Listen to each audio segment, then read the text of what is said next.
what we can see here is we can see price leaving a fair value gap just over here.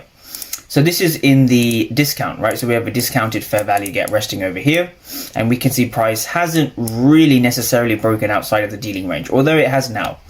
So we're going to use this information to frame an FOMC trade you could have taken on Wednesday, the 18th of June.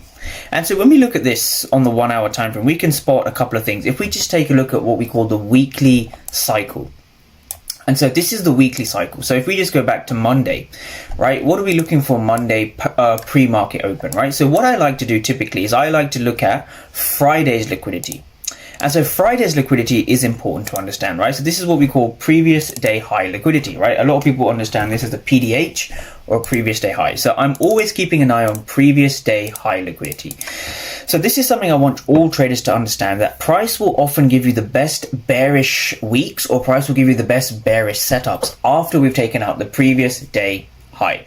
And so this is what I'm looking for pre-market, right? So we can see we eventually do have a sweep of the previous day high, and we also have a sweep of the previous week high as well, which is quite interesting, right? Thursday's high was also swept over here. So we have previous day high liquidity being swept, right? This is the first thing you want to see when you're framing yourself for a bearish setup. Now, the second thing you want to understand is where you are in terms of the dealing range. And so what I mean by that is simply, are you in premium or are you in discount?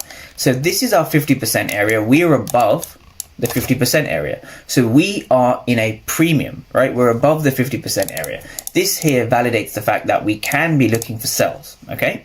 So if we continue to play price on, we had Monday's price action over here, which gave us